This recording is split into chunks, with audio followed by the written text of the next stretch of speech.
Welcome to my talk today about predicting the post-corona world, the era of great transformation. In recent months, we have seen significant changes and transformations across industries.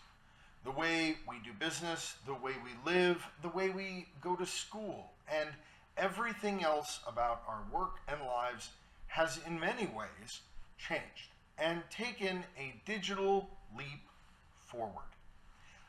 But what comes next? That's one of the most important questions that we'll be looking at today. Predicting in the post-corona world, what do we see from this transformation in the short term, the medium term, and the long term? I'll talk about the economic impacts, and we'll look at some financial impacts as well as the impact on education, society, and work. Many things will change, and in many respects, COVID-19 will cast a shadow across generations for decades. In much the same way that the Great Depression impacted people for decades, we will likely see the same kinds of impacts across many years and many countries. The most important place to start is with the economic outlook. And as we think about the recovery, the most important thing to note is that the global economic recovery will take time. Some economies have fared better than others, and some will recover more quickly. Data from the International Monetary Fund that shows forecasts reflects the improvements in emerging markets are likely to be quicker than the improvements in advanced economies. So why would this be the case? It has a lot to do with the industries in those economies. If we think about China, for example, which has been forecasted by the IMF to improve more quickly than other economies, either emerging market or advanced economies, it's important to note how significant manufacturing is in China. In the United States and in the European Union, manufacturing is between 10 and 13% of GDP. But in China, it's typically between 20 and 25%. These are not too different numbers, by the way, for the economy of Korea. Manufacturing has been quicker to recover than many other industries.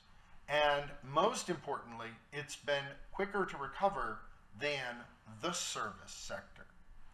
Service sector industries are bigger parts of advanced economies. And this means that those advanced economies might struggle to recover and will take potentially years even from now to reach growth levels seen at the end of 2019. In this graphic from the IMF, what you see are four distinct lines. The yellow line represents Chinese growth. The red line represents emerging market growth. The black is for global growth, and the blue is for advanced economies. This is IMF data, and this baseline of this graph is set at the left of 100. That was GDP in Q1 of 2019. What you can see here is that Chinese growth has already likely recovered from the recession it experienced. And emerging market growth, likely by the end of the year, will be back to where growth was at the beginning of 2019 by the end of this year. But what it also shows is advanced economies may not see their GDP reach Q1 2019 levels until the end of 2021, until the end of next year. This is a much slower recovery for these advanced economies. And again, we're only talking about growth getting back to Q1 2019 levels. We're not even talking about growth getting back to just before the COVID-19 pandemic. In order to reach those levels, we think it will take most advanced economies until the first half of 2022 and potentially until the mid-year of 2022 before growth is at a similar level to where it was just before COVID-19 struck. So this lays out a very precarious path for recovery. And manufacturing has already begun to lead the way. And that really is the dividing line between the outlook now. If we look at the most recent Purchasing Manager indices, these are surveys of people who work in purchasing at manufacturing companies. The survey indicates, with a break-even level of 50, that purchasing managers are buying more this month than they did last month if across the economy in aggregate, if the number is above 50. If the number shown is below 50, it means that in aggregate across a country, purchasing managers are buying less this month than last month. Why does that matter? Well, this matters because purchasing managers are the people who buy parts because there are orders to fill. They're making something, they have a finished good to deliver. And when that finished good gets delivered, it turns into GDP growth. So these data series lead economic growth. There are three lines here. The blue line is the United States. 파란색은 The 미국입니다. red line is China. 빨간색은 And the green 중국입니다. line 그리고 is the Eurozone. 초록색은 유로존입니다. What you see here on the left of the chart 도표 왼쪽을 is that there 보시면 was a very deep and protracted recession 굉장히 during the Great 극심한 Recession, 경기 침체가 2007-2009. 2007년부터 2009년까지 이어졌다는 You 것을 also 볼 수 see 있습니다. on the right the second biggest drop on the graph, but it's not as long. And that is the COVID-19 recession. 바로 And 이 manufacturing 코로나 바이러스 recovered very 경제 침체인 quickly. 것입니다. 제조업이 아주 빠른 Manufacturing 회복을 led the 보이고 way out. 있습니다. The reason? It's 그 typical 이유를 in 보게 most business 되면 cycles that you 대부분은 will see 비즈니스 manufacturing 사이클입니다. recover first. That you will see 제조가 먼저 industrials 회복을 하고 lead 산업이 economic 경제 회복을 recovery. 견인하는 것입니다. This is important 이는 중요한 because for 사실입니다. economies like China and Korea, where 또는 manufacturing 한국처럼 is more important 제조업이 than it is for the United States, 미국 유로존보다 더 큰 비중을 차지하는 경쟁국에서는 이처럼 제조업이 and that's part of the reason the IMF 회복을 forecast. 하게 되면 성장을 견인하기 때문입니다. Additionally, as we look at this graphic, it's important to consider that this doesn't 게다가 이 represent 도표에서 고려할 that 점이 we've 있습니다. recovered all of 제조업이 the lost 하락분을 manufacturing. 모두 Only 만회했다는 that 것이 the 아닙니다. declines were relatively 가파르던 quick. 하락세가 They were 비교적 already 완만해졌고 back up. 제조업이 다시 회복을 시작했다는 Part of the 사실입니다. problem with 경기 conceptualizing 침체의 recession is that 개념화에는 even though 약간의 some countries 문제가 like the United 있습니다. States were in 비록 recession 미국 in 등 Q1, 국가가 Q2 올해 of 1분기, 2020, 2분기에 경기 they're 침체에 빠져 unlikely to be in 있었지만 recession in Q3 and in fact, 3분기에도 Q3 침체 GDP growth 국면이 is likely to 이어질 be very, very 가능성은 strong. 낮습니다. But we're not back to flat 사실 because 3분기 we started GDP the recession 성장률은 here, we had 호조세를 2 보일 quarters of 가능성이 contraction, 높습니다. and 하지만 even though the 완만한 recession 수준으로 really 되돌아가진 ends 않습니다. in the 이 second 지점에서 quarter, 경기 in 침체가 the third 시작됐고 quarter, in the 두 fourth 분기 quarter, 동안 and all the 하강 quarters 국면이 after, 이어졌기 takes a while to get 때문입니다. back. 설령 침체가 2분기, 3분기, 4분기 Manufacturing, 또는 though, 그 이후에 tends to 끝난다고 lead for those 하더라도 economies where 완만한 manufacturing 수준으로 is important. 데려가려면 It's a good 시간이 sign. And 필요합니다. the reason manufacturing leads 제조업은 is 선행하는 because 경향이 lower 있고 interest 제조업이 rates 중요한 make a 경제에서는 capital 긍정적인 intense industry 신호입니다. like 또 manufacturing 제조업이 선행하는 이유는 recover more. 저금리 상황에서 힘입어 This is 제조업과 important and 같은 will 자본 remain an 집약적인 important 산업이 fixture 더 of 빠르게 economic 회복하기 growth. 때문입니다. Oftentimes, 이는 경제 especially 성장의 advanced 중요한 economies 구성 요소이며 have not 앞으로도 thought 그럴 of 것입니다. manufacturing as important, but in 특히 economic recoveries, 선진 they are 경제는 truly 제조업을 significant 중요하게 여기지 for 않는 leading 경우가 to 종종 an 있습니다. improvement of outlook. 하지만 경제 회복 국면에서 제조업의 경제 전망 호전을 이끈다는 점에서 매우 중요합니다. 이 도표상에서 보이는 세 가지 PMI는 각각 기준점이 50 수준입니다. 미국과 유로존, 중국만 따져보더라도 전 세계 GDP의 60%의 성장이 육박합니다. 따라서 이들 경제의 PMI가 50 수준이라고 한다면 전 세계 GDP의 60%를 이끄는 것이니 바람직한 상황입니다. 이 도표상의 PMI는 각각 50 수준이고 이걸 모두 합치면 150이 됩니다. 그러므로 오른쪽의 코로나19발 경기 침체 대비 도표 왼쪽에 보이는 2007년부터 2009년까지의 대침체가 얼마나 더 극심했고 또 상대적으로 얼마나 회복이 빨랐는지를 확인할 수 있습니다. 이는 앞으로 중요한 사실입니다. 그 이유는 제조업이 상당수 경제, 특히 선진 경제에서 많은 사람을 고용하지 않으며 작은 비중을 차지하지만 경제 성장을 견인하는 데 계속해서 큰 역할을 할 것이기 때문입니다. 산업과 제조가 대체로 더 빠른 속도로 회복하는 비즈니스 사이클의 역동성은 앞으로 중요한 특징이 될 것입니다. 경제 성장률은 현재 회복 국면에 있습니다. 그 이유 중에 하나가 바로 저금리입니다. 미국 금리를 예를 들어서 살펴보게 되면 금리는 제로 금리 수준까지 내려갔습니다. 유로존의 경우 일부 주요 정책 금리가 2014년 이후 마이너스 수준에 머물렀습니다. 한국의 경우에도 기준 금리가 최근 인하되었습니다. 전 세계가 저금리 상황입니다. 뿐만 아니라 일부 중앙은행은 대차 대조표를 확대했습니다. 예를 들어서 미 연준의 경우에는 수조 달러 규모로 대차 대조표를 확대했습니다. 하지만 유럽 중앙은행과 그 외 다수 중앙은행들도 대차 대조표를 확대했고 국채와 모기지, 회사채 및 기타 자산을 매입해서 대차 대조표에 포함시켰습니다. 이 같은 통화 정책으로 인해 제조업과 다른 자본집약적인 산업 회복이 비교적 빠르게 진행될 수 있는 여건이 조성되었습니다. 단, 그에 따른 부작용이 동반될 수 있습니다. 인플레이션의 리스크가 있는 것입니다. 하지만 특히 지금과 같은 고실업률의 시기에 소비자 인플레이션 리스크라기보다는 오히려 인플레이션이 자산 가치에 영향을 미칠 것이라는 우려가 바로 그것입니다. 장기적인 저금리 기조와 더불어서 매우 완화적인 통화 정책은 채권 가격과 경제 전반적인 기업 가치, 주가 등의 상승을 초래할 수가 있습니다. 지난 10년간 우리가 경험했던 현상이고 또 향후 10년 동안에도 그렇게 될 가능성이 높습니다. 금융의 미래, 우리를 둘러싼 전환을 생각해 본다면 저금리와 완화적 통화 정책이라는 지속적 역동성이 이를 견인하게 될 것입니다. 뿐만 아니라 부채는 향후 10년의 특징이기도 합니다. 부채가 급격히 늘어나면서 성장을 부양한 것입니다.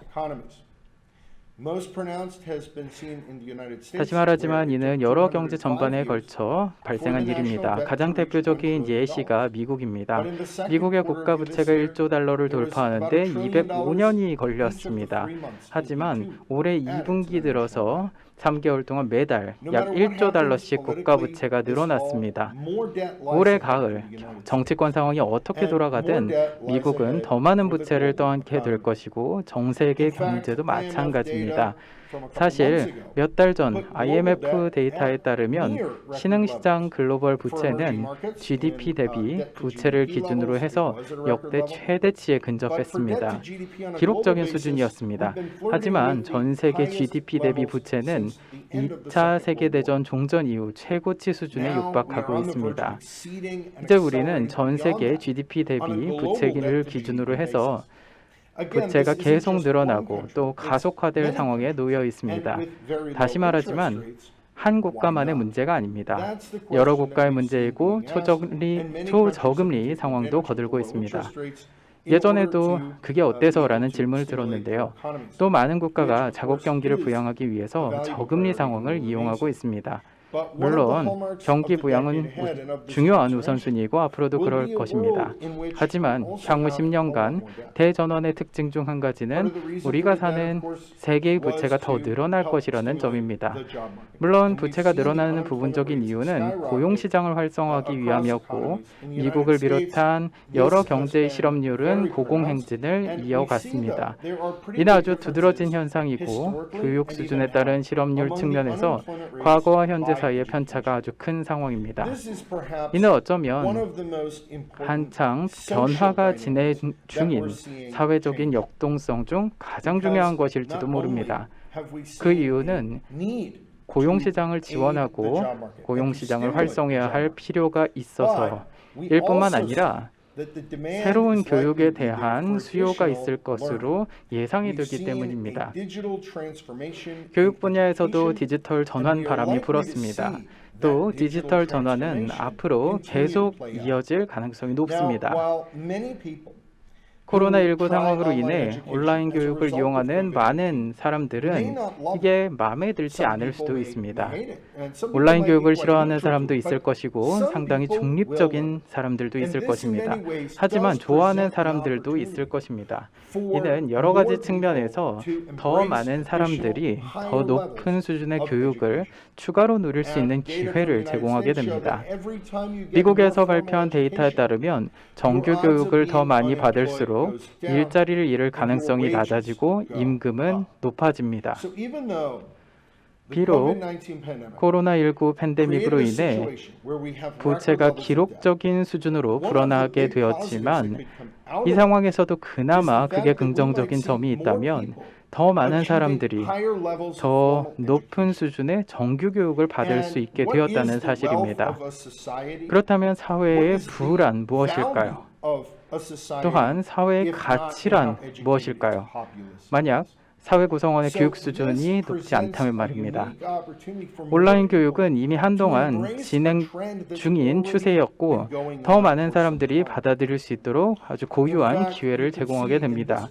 사실 이 도표를 보게 되면 대규모 온라인 공개 강좌가 실제로 수년 동안 급성장을 해왔고 수요에 크게 힘입어서 빠른 속도로 성장하고 있다는 것을 확인할 수가 있습니다. 제 개인적인 경험을 말씀드리자면 저도 석사 과정을 온라인으로 이수했습니다. 제가 아는 많은 분들도 온라인으로 석사 과정을 밟고 있고 제가 석사 과정을 밟았던 것이 2016년인데요. 2014년부터 16년까지입니다. 이제 더 많은 대학들이 온라인 교육을 제공해야 되는 상황입니다. 하지만 코로나19 상황으로 인해 대학은 계속해서 온라인 교육을 제공할 수도 있습니다. 또 앞으로 고등교육이 양분화될 가능성도 있습니다. 그렇게 되면 최고의 명문 대학들에서는 일부 사람들이 소수의 사람들만이 학교에 다닐 것이고 학비는 매우 비쌀 것입니다. 반면에 그 외 모든 사람들에게는 교육에 대한 접근성이 그 어느 때보다 커질 수 있습니다. 만약 코로나19 이후 수십 년 동안 지속적인 파괴적 기술 변화에 대처하게 될 노동 인구의 수요를 충족할 생각이라면 지금 더 많은 사람들이 온라인 교육을 의무적으로 받거나 적어도 직접 체험을 해보고 온라인 교육을 수용해서 교육 수준이 높아진다면 바람직한 일일 것입니다. 이는 장기적으로 긍정적인 경제 영향을 미친다는 점에서 엄청난 기회를 열어주게 될 것입니다. 또 한 가지 고려해야 될 사실은 직업의 미래가 항상 변화하고 있다는 것입니다. 사람들은 미래의 직업이 마치 새로운 것인 양 이야기를 하고 또 노동시장이 마치 예전에는 변화가 없었다는 듯이 변화하고 있다는 듯이 사실을 얘기합니다. 하지만 가령 1800년대 중반에 미국을 되돌아보면 노동자 대다수는 농업에 종사했습니다. 오늘날에는 노동자의 2%만이 농업에 종사하고 있습니다. 아주 적은 수이죠. 무슨 일이 있었는지 보면 노동자 비율 측면에서 제조업이 부상했다가 그 이후 쇠퇴의 길을 걸은 것입니다. 하지만 서비스 부문은 계속해서 성장을 해왔습니다. 이제 우리가 깨달은 사실은 그리고 여기에 잠재력이 있다면 그것은 단순히 더 많은 사람이 교육을 찾는다는 것이 아니라 코로나19 팬데믹 영향으로 제조업, 농업과 같은 부문에 대한 관심이 커지고 있다는 것입니다. 공급망이 최우선 관심사가 되고 있습니다. 식품, 종이 제품, 이런 제품들의 품귀 현상이 벌어졌고 이로 인해서 해당 부문에 경력을 쌓으려는 사람들의 영향을 받았습니다. 게다가 경제 성장을 촉진해서 위기 상황을 벗어나는 데 중요한 역할을 하는 제조업을 살펴보게 되면 더 많은 국가가 제조업을 더욱 강화하려는 사실을 확인할 수가 있습니다. 아마 노동인구 비중을 높이기 위해서가 아니라 제조업의 중요성을 인식하고 있고 경제가 서비스 부문에 의지해서는 살아남을 수 없기 때문일 것입니다. 또 한 가지 우리가 통상적으로 제조업 또는 서비스 부문으로 고려하지 않는 분야가 바로 공급망입니다. 대부분의 경제는 코로나19 팬데믹을 거치면서 어려운 상황에 직면했습니다. 반면 공급망은 큰 성공을 거두었습니다. 전자상거래의 경우 가령 온라인 교육과 같은 다수의 추세와 마찬가지로 이미 오래전부터 떠오르던 분야입니다. 하지만 코로나19 발병 이후로 수요가 급증했습니다. 코로나19 팬데믹이 역사상 더 이른 시기에 발병하지 않은 것은 여러모로 다행이라고 생각을 합니다. 그 이유는 오늘날에 와서야 애플리케이션 기술과 그리고 초고속 인터넷을 통해서 온라인 교육과 전자 상거래를 가능케 해주는 기술이 개발되었기 때문입니다.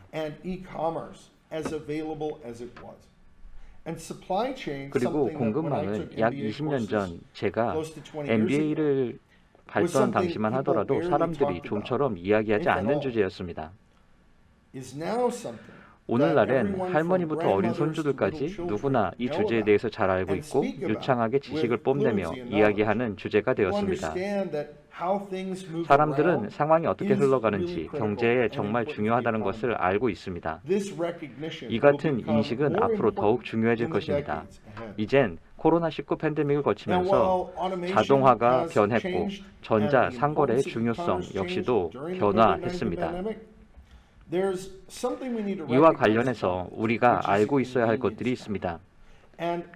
바로 편의성인데요. 사람들이 편의성에 노출이 되면은 그것이 온라인 교육이든 전자상거래이든 원격 근무이든지 간에 여기에 대해서는 제가 물론 잠시 후에 말씀을 드리겠습니다. 이러한 것들 모두가 사람들에게 가치 그리고 편의를 제공합니다. 일단 사람들이 편의에 노출되고 나면은 이를 포기하는 것은 매우 어렵습니다. 소매업의 일부인 전자상거래 측면에서 말씀드려볼까요? 전자상거래는 매우 많이 성장을 했습니다. 전자상거래는 공급망의 상당 부분에서 자동화의 도움을 받아왔고요. 무인 운반차라든지 다른 형태의 자동화된 솔루션이라든지 로보틱스 같은 전체 공급망 전반의 프로그램이든 많은 도움을 받아온 게 사실입니다.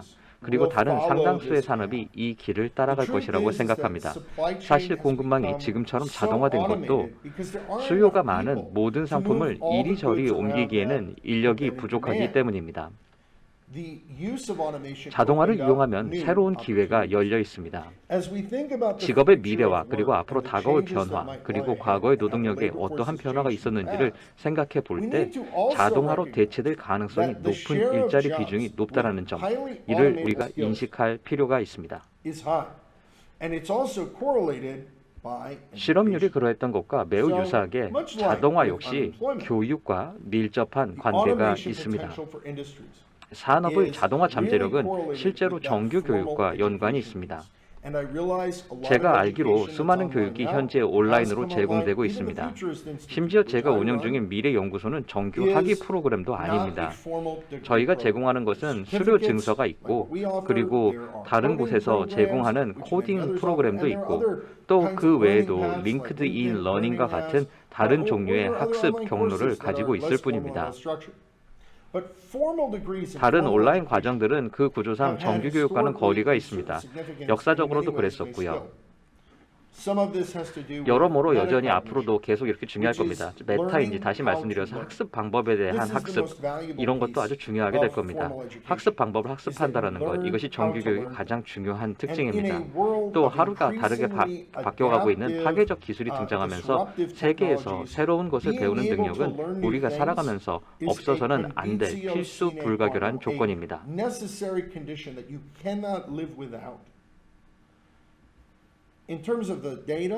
이 데이터는 2016년도 데이터입니다. 오바마 미국 대통령 당시 보고서가 그 출처인데요. 당시만 하더라도 고졸 이하 학력을 요구하는 미국 내 일자리가 한 44% 정도는 자동화로 대체될 수 있다고 여겼습니다. 하지만 직업 학교에 들어가게 되는 순간 그 수치는 8%로 낮아지고요. 학사 학위를 취득하게 되면 1%, 그리고 석사 학위를 취하게 될 경우에는 0%로 낮아진다는 거죠. 오늘날 석사 학위를 요구하는 직업은 많지 않습니다. 하지만 만약 여러분이 자신의 최종 학력에 맞지 않는 직업을 갖고 있다면 그때는 완전히 얘기가 달라질 수 있다는 것이죠. 많은 사람들에게 자동화는 위임을 하는 것과 마찬가지입니다. 자신의 비용 청구 시간 잠재력을 극대화하고 또한 최고의 학력을 성취할 수 있도록 도움을 줄 수 있다는 것이죠. 여러분이 할 수 있는 세상에서 가장 중요한 일은 무엇이든지 간에 자동화 기술이 여러분의 성취에 도움이 될 것입니다. 그리고 온라인 교육을 받을 수 있는 사람이 많아질수록 대체 위험이 있는 하위 직업군 종사자는 줄어들게 될 것이고 더 많은 사람들이 자동화로 대체될 가능성이 훨씬 낮은 일자리나 기술을 갖게 될 것입니다. 이에 따른 영향을 생각해 보면 분명 모든 사람이 같은 방식으로 정규 교육을 받아들이지는 않을 거라고 생각을 합니다. 모든 사람이 직업 사다리 위로 올라가는 것은 아니며 바로 여기에서 사회적 위험이 발생하는 겁니다. 저는 교육의 미래와 노동력의 미래 잠재력을 낙관적으로 보고 있지만 보편적 기본소득이라든지 이와 같은 요소가 더욱 힘을 얻게 될 가능성도 있습니다.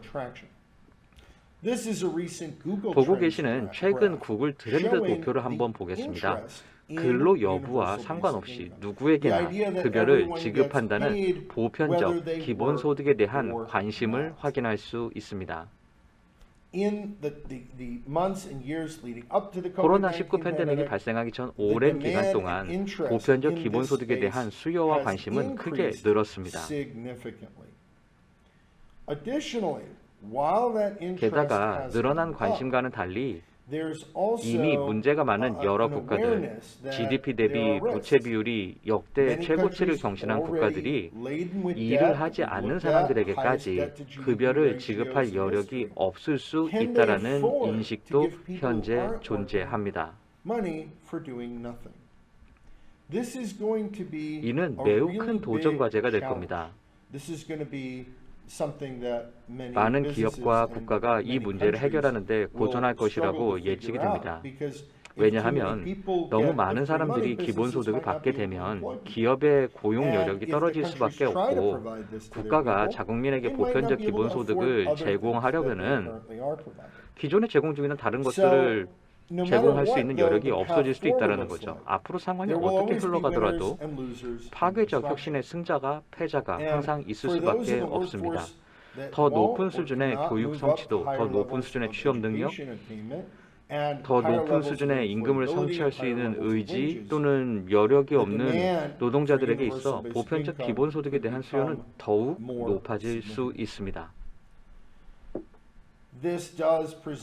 이는 무수한 많은 도전 과제를 던지게 될 겁니다. 그리고 현재 이런 과정을 시도하는 경우도 있을 거라고 생각이 듭니다. 하지만 이는 여러모로 위험한 전례가 될 수 있습니다. 뿐만 아니라 대규모 인플레이션을 유발할 수도 있습니다. 만약 모든 사람이 근로 여부와 상관없이 적잖은 금액을 기본소득으로 받게 된다면은 글쎄요, 한 가지 질문이 떠오르네요. 예를 들어서 기아차 한 대 정도 가격이 얼마 정도 하죠? 매년 기아차 가격 절반에 해당하는 소득이 그냥 생긴다면 여러분은 어떻게 하겠습니까? 물가가 올라가겠죠? 그러면 직업 윤리는 낮아질 수밖에 없습니다. 일하고 싶은 사람도 단순히 돈 때문에 일하게 되는 상황이 발생할 수 있다는 뜻이죠. 사실 과거에도 이런 문제는 있었습니다. 우리가 살펴왔던 다른 추세와 아주 유사한 추세라고 볼 수가 있겠죠. 하지만 이미 팬데믹이 있기 오래전부터 이 주제에 대한 논의가 있었고 팬데믹의 악영향으로 보편적 기본소득에 대한 인식 그리고 여기에 대한 관심이 크게 늘어났습니다. 많은 국가들이 지금처럼 유례없고 엄중한 시기에 국민들 코로나19 팬데믹, 경기 침체 속의 셧다운, 대규모 실직 사태에 잘 대응할 수 있도록 보편적인 기본소득 혹은 이와 유사한 제도를 시행을 하고 있는 상황입니다. 지금은 매우 예외적인 상황입니다. 것이라는 점을 주지할 필요가 있습니다. 이것이 모든 시점에 광범위하게 적용될 거라고는 생각하지 않습니다. 하지만 앞으로 많은 논의가 있을 거라는 것은 분명할 것 같습니다. 특히 자동화가 더욱 활성화가 되고 자동화의 확대로 로봇이 사람의 일자리를 대체하게 됨에 따라서 실업률이 높은 수준으로 올라갈 경우에는 더욱 위에 말씀드린 주제를 많이 이야기하게 되겠죠. 자, 직업의 가장 큰 역동성이 여기에 반영이 되어 있는데요. 바로 통금 방식의 변화라는 점을 제가 짚고 넘어가겠습니다. 지금 보니까 2005년에서 2015년까지의 데이터네요. 자, 제가 좀 이따 더 확실하게 말씀드리겠습니다. 여기서 가장 중요한 사실은 10년이라는 기간 동안 카풀 이용자 수가 감소했고 그리고 대중교통, 자전거, 도보 이용자보다 직접 차를 몰고 출근하는 사람의 비율이 소폭 증가했다는 것입니다. 반면 재택근무는 2005년에서 2015년 사이를 보게 되면요, 다른 어떤 카테고리보다도 더 큰 폭으로 증가를 했습니다. 그 당시에 컴퓨터, 스마트폰, 애플리케이션은 지금에 비해서는 크게 떨어지는 수준이었습니다.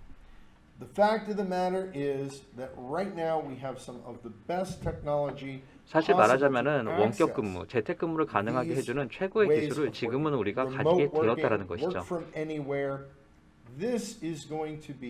이는 앞으로 우리가 경험할 단연 가장 중요한 전환 중 하나가 될 것이라는 점을 강조드립니다. 이 같은 추세는 이미 2005년부터 시작이 되었고 그 당시만 하더라도 노트북 성능이 좀 떨어졌습니다. 그리고 우리가 고를 수 있는 스마트폰은 블랙베리밖에 없었습니다. 하지만 오늘날 선택의 폭이 크게 늘었습니다. 그리고 경제적, 재정적 어려움에 직면한 많은 회사들이 간접 비용을 줄이고 재택근무를 상시화할 가능성이 높아졌습니다. 그래야지 비용을 절감할 수 있으니까요. 이거는 사실을 제가 말씀드리는 거고요. 기업은 어려움에 직면할 때면 언제나 간접 비용을 줄이려고 합니다. 간접 비용은 사업을 운영할 때면 반드시 발생하는 고정 비용이라고 볼 수 있고요. 보통 아주 큰 부분을 차지하는 게 일반적입니다. 건물과 그 안에 들어있는 구성물, 그리고 이와 같은 모든 것들, 사업 규모와는 상관이 없습니다. 설비와 사업, 그리고 건물을 소유하고 있다면 그에 대한 비용 문제는 그냥 부담할 수밖에 없다는 거죠. 또 다른 문제는 바로 사람입니다. 만약 기업이 사무실과 사람 중 하나를 포기해야 되는 선택의 기로에 서게 되면 기업은 사무실을 포기할 겁니다. 사람이 지닌 플러스 투자 수익률 때문입니다. 이는 이미 기술 대기업에서 확인된 현상이고 이제 소규모 기업들로까지 확산되고 있습니다. 2009년 프레스티지 이코노믹스를 제가 설립했을 때 저는 100% 원격 근무 환경을 조성했습니다. 저희는 사무실을 가져본 적이 없습니다. 저는 미국 전역 때로는 세계 곳곳의 사람들과 팀을 이뤄서 일하고 있습니다. 아주 효과적인 방법이죠. 변화에 적응하는 것이 아주 큰 부분을 또 차지하고 있다는 점도 강조드리겠습니다. 원격 근무는 제 회사를 창업하기 전에도 새로운 것은 아니었습니다. 저는 수년 동안 맥켄지사에서 일을 했었는데 거기에 저는 책상도 없었습니다. 흥미롭게도 2004년과 2007년 사이에 제가 은행에서 일했었습니다. 그리고 나중에 미국 3대 은행인 웰스파고에 인수됐던 와코비아에서 근무를 했었는데요. 제가 은행에서 일할 당시 에너지 상품 수속 이코노미스트였고 국제 이코노미스트로도 활동을 했고 다양한 분야를 다뤘습니다. 전 세계에서 중앙은행들과도 많이 일했었고 수차례 연설했었고 TV에도 많이 출연했습니다. 그리고 또 은행의 최대 고객사와 정기적으로 회의를 가졌고 출장도 잦았습니다. 하지만 제가 노트북을 지급받을 정도로 직급이 충분히 높지는 않았습니다. 근데 2000년에서 2007년을 보게 되면요, 제가 맥켄지에 입사를 했을 때 회사에서 노트북을 하나 주면서 제겐 책상이 없으니 노트북이 사무실이다라고 이야기를 하더군요. 매우 흥미로웠습니다. 디지털 전환 측면에서 2007년과 현재는 하늘과 땅 차이가 변화가 있다는 거죠. 벌써 13년 전의 일인데요. 지금 여기서 제가 여러분께 말씀을 드리고 있는데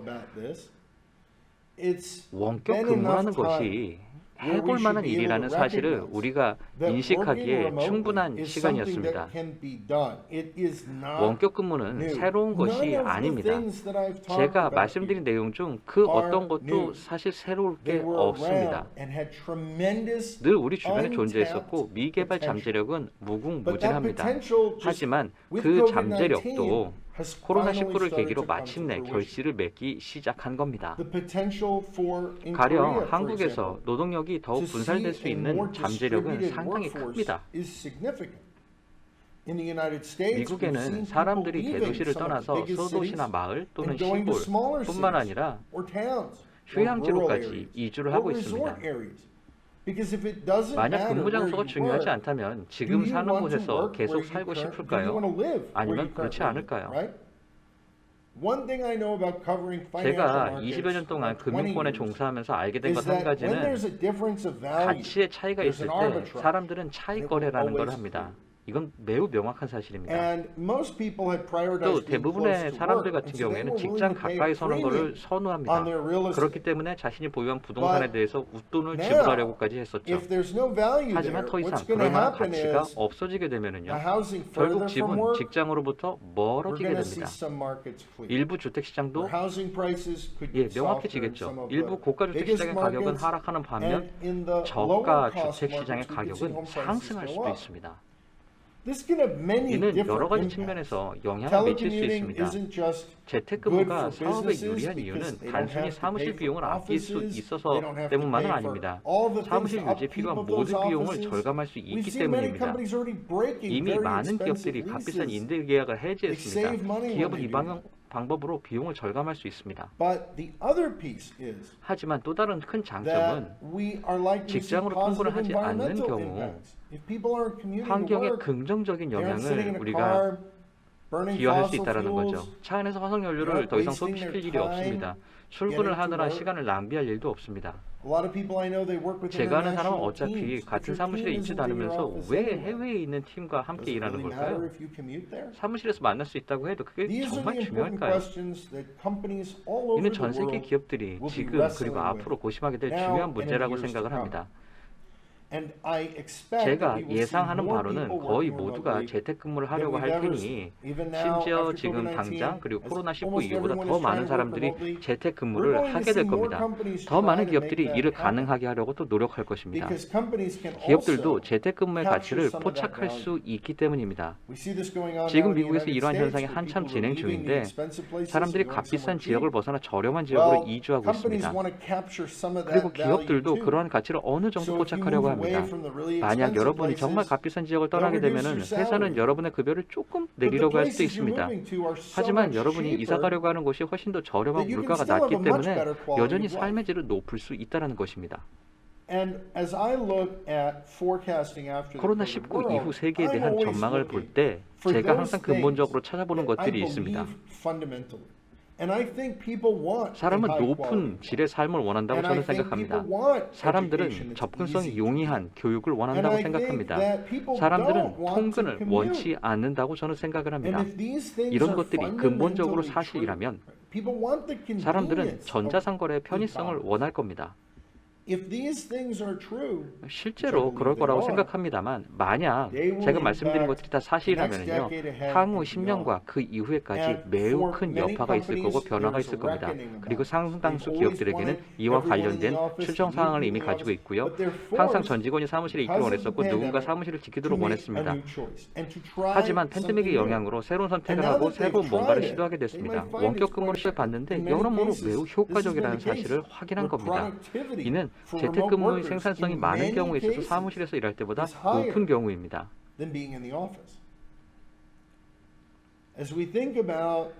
전 세계의 거대 도시의 지속 가능성 그리고 서울과 같은 도시를 생각을 해보면 만약 이처럼 거대하고 중요한 상업 비즈니스의 중심지의 지속 가능성을 생각해보면 이들 도시가 두각을 보이고 또 거대 도시를 더욱 지속 가능하게 해준다는 사실을 떠올리게 합니다.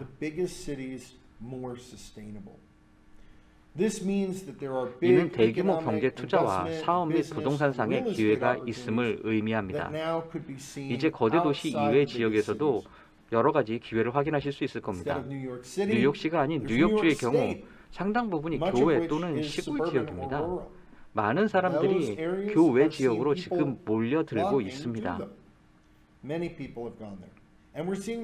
그 외에 많은 주에서 같은 현상이 나타나고 있습니다. 사람들은 캘리포니아주를 떠나고 있습니다. 와이오밍, 아이다호, 콜로라도 주와 같은 곳으로 이주를 이미 했습니다. 한국을 비롯한 많은 국가에서도 유사한 역동성을 확인할 수 있었습니다. 아마도 여러분은 은퇴 후 살고 싶은 장소를 꿈꿔왔을 겁니다. 그리고 그 도시가 지금 살고 있는 도시는 아닐 겁니다. 교외 시골 지역, 휴양지 혹은 해변 마을일지도 모르겠습니다. 산속 혹은 어떤 농장일지도 모릅니다.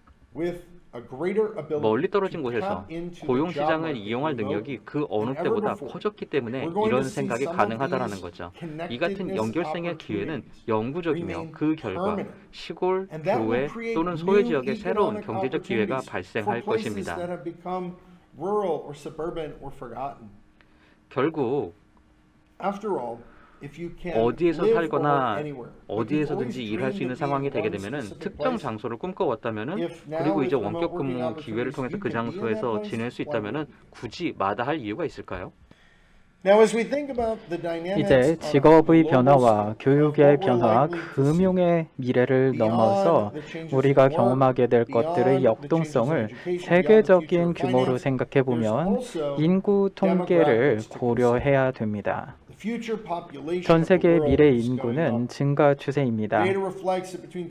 2018년과 2050년 사이의 데이터에 따르면 전 세계 인구는 약 21억 명 늘어날 전망이며 이는 2020년도 수치를 기준으로 약 20억 명이 늘어난다는 의미입니다. 엄청난 인구 증가이죠. 식량, 농산물 등에 관한 것이든 아니든 코로나19 팬데믹과 관련해서 앞에 얘기한 공급망의 위험을 생각했을 때 엄청난 인구 증가입니다. 또 그러한 이유에서 노동력을 분산시키는 것이 중요할 수 있습니다. 왜냐하면 인구가 크게 늘어날 전망이고 만약 모든 사람들이 인구 밀집도가 높은 도시로 몰려들 필요가 없다면 노동력을 이용하기 훨씬 수월해지기 때문입니다. 이것이 사람들의 삶과 경제에 상당한 영향을 미칠 것입니다. 무엇보다도 저는 저희 직원들이 언제 업무를 끝낼지가 중요하지 어디에 있는지는 상관하지 않습니다. 그리고 미래에는 이 점이 더 중요해질 것입니다. 더 많은 사람이 도시로 몰려와 도시가 계속 비대해지면 점점 살기 힘든 곳이 될 테니까요. 게다가 농업과 원자재, 상품과 에너지, 그리고 물과 같은 것들은 향후 10년과 그 이후에도 중요한 이슈가 될 것입니다. 우리는 코로나19 이후의 미래와 관련하여 어떤 위험이 있었고 어쩌다가 모든 일들이 거의 완전히 잘못되었는지를 생각해 볼 필요가 있습니다. 식량과 종이 제품, 만약 식량이 고갈되면 재앙과 같은 상황이 벌어지겠지만 지구상의 인구가 20억 명 늘어난다면 어떻게 될까요? 나아가 인구만 20억 명 늘어난 것이 아니라 전 세계의 부도 증가한다면 어떻게 될까요? 1인당 실질 GDP는 특히 신흥시장, 특히 중국, 인도와 같은 국가를 중심으로 향후 20년에 걸쳐 2040년까지 급격하게 증가할 것으로 전망됩니다. 이것이 리스크 시나리오 측면에서 어떤 의미를 가질까요? 세계가 훨씬 더 풍족해지고 인구도 크게 늘어났지만 여전히 식수가 충분하지 않고 식량도 충분하지 않아서 전 세계가 필요한 모든 칼로리 또는 단백질을 생성할 수 없는 경우에 말입니다. 향후 10년과 그 이후에 핵심적인 리스크를 해결해 줄 엄청나고 역동적인 변화가 일어나게 될 것입니다. 코로나19 이후 미래를 생각해 보면 이는 전 세계적인 리스크 관리 관점에서 가장 중요한 역동성이라고 할 수 있습니다. 산업이 변화하면 기업이 디지털 전환을 받아들이고 그 다음에는 원격 근무를 받아들이게 될 것입니다.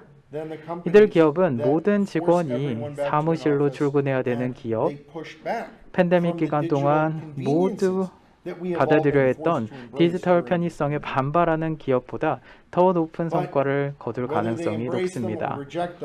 하지만 디지털 편의성을 받아들이든 거부하든 이 같은 글로벌 요인은 앞으로도 중요할 것이고 여기서 기술은 루소주의의 문제 해결에 진정한 역할을 하게 될 것입니다. 우리는 여러 가지 한정된 자원으로 세상을 살아가고 있지만 사실 사람들은 더 풍족해지거나 특정 상품, 일정량의 칼로리, 일정량의 에너지를 필요하게 됩니다. 이런 것들이 모두 앞으로 위험 요소가 됩니다. 우리가 오늘 다룬 모든 요소 외에도 앞으로 어려움을 겪게 될 몇몇 산업들이 있습니다. 이들은 서비스 부문에 속한 산업으로 코로나19 상황으로 인해서 상당한 타격을 입었습니다. 여행 산업, 관광 산업, 요식업, 소매업 등이 그 예시입니다. 여러 지역, 가령 현재 코로나19 2차 유행으로 고전 중인 유럽 또는 코로나19 사례가 감소했던 미국 등 여러 지역에서 감염이 증가하고 있고 2차 유행의 위험도 남아 있습니다. 한동안은 국가별 편차가 있을 것입니다. 가장 타격을 입은 이들 서비스 산업은 주요 선진 경제의 GDP에 악영향을 미칠 수도 있습니다. 더 나아가서 몇 년 후를 내다보면 많은 산업이 회복을 하게 될 것으로 봅니다. 하지만 서비스 부문 내에서 기업들 간의 결합과 인수 합병은 더욱더 늘어날 것으로 예상됩니다. 간접 비용, 사무실과 사람 중에서 선택을 내려야 할 때 기업이 사무실을 포기하는 대신에 사람을 지키는 것과 마찬가지라고 할 수 있습니다. 많은 기업들이 비용 절감과 분산을 목적으로 다른 기업과 합병을 선택할 수도 있습니다. 이는 상황이 어려운 산업 내에서 나타나는 아주 전형적인 현상입니다. 이 같은 현상은 앞으로도 계속될 가능성이 매우 큽니다. 또 기업 수는 줄어들고 여러 부문에서 기업 결합이 늘어나게 될 것입니다. 마지막으로 또 한 가지 고려해야 될 중요한 사항은 전 세계적인 차원의 패권 경쟁입니다. 미국과 중국 간의 이른바 제2차 냉전과 같은 상황이 펼쳐질 위험이 있습니다. 2018년부터 미중 간의 긴장은 고조되어 왔습니다. 또 미국과 중국은 다른 여러 분야에서도 서로 마찰을 빚고 있습니다. 마찬가지로 미국과 러시아도 유럽에서 어려운 상황에 직면해 있습니다. 미국과 중국 간, 중국과 미국 간의 밀고 당기는 국제관계, 그와 더불어서 미국과 러시아 간의 국제관계를 패권 경쟁이라고 하며 이 경쟁 구도는 앞으로 중요한 역할을 할 가능성이 높습니다. 우리에게 혜택을 주고 재택근무를 가능하게 해주는 기술을 어떻게 해결할지, 반면 분산 기술의 형태로 대중에게 해악을 끼칠 수 있는 기술의 위협을 어떻게 해결할지 생각을 해봐야 합니다. 제 생각에는 소셜미디어는 무기화될 가능성이 있습니다. 또 자율주행 자동차는 점점 더 전자상거래와 라스트마일 드론 배송에 활용될 가능성이 높은 반면 마찬가지로 무기화되고 갈등을 초래할 소지가 있습니다. 이것들은 모두 또 하나의 위험을 초래할 것이며 우리는 이를 간과해서는 안 됩니다. 그럼에도 불구하고 코로나19 이후 전환 시대에 낙관해도 좋을 만한 이유들이 있습니다. 향후 10년, 20년 또는 30년을 내다보면 코로나19가 남길 흔적들이 보입니다. 교육 수준이 높아진 대중들은 편의성과 라이프 스타일을 추구하게 되고 도시는 인구 분산에 힘입어 더욱 지속 가능해질 것입니다. 그리고 보건의료 성과도 개선될 가능성이 높습니다. 의사 수가 늘어난다는 얘기가 아닙니다. 인구 통계학적인 얘기가 아닙니다. 한국이든 미국이든 수요는 있습니다. 하지만 의사와 전문 간호사, 의료보조원, 간호사, 재택요양 도우미, 간병 도우미 그 외에 의사를 지원하는 모든 인력이 부족한 상황입니다. 고령층 인구가 늘어나면서 인구 피라미드가 좀 더 이런 모양으로 바뀌었기 때문입니다. 한국과 미국 그리고 다른 많은 나라에서 진행 중인 현상입니다. 그와 동시에 출생률은 감소하고 있습니다. 고령층을 대상으로 한 의료 종사자의 수요는 늘어날 것입니다. 코로나19로 인해 많은 사람들이 현재 팬데믹 상황에서 의료 서비스에 개입해야 한다며 행동을 촉구할 수도 있습니다. 의료 서비스 부문은 이미 높은 성장률이 전망되고 있고 일자리 수요도 매우 높습니다. 여러모로 사람들이 이에 부응하게 되면 대중들의 건강이 더욱 향상되는 결과를 낳을 수 있습니다. 단기적으로 도전 과제가 아직 남아 있지만 기업들은 간접 비용 분산에 힘쓰고 있고 100% 재택근무를 실행하든 재택근무와 사무실 근무를 병행하든 원래대로 모든 직원이 사무실에서 근무하는 방법을 찾고 있고 그렇게 하고 있습니다. 중요한 장기적 추세와 향상된 의료 서비스, 개선된 교육 접근성, 늘어난 편의성, 더욱 분산된 직장, 그리고 더욱 지속 가능한 경제는 향후 다른 어려운 상황에도 불구하고 가장 중요하면서도 긍정적인 특징이 될 것으로 보입니다. 함께 해주신 여러분께 감사합니다. 또 초대해 주셔서 감사합니다.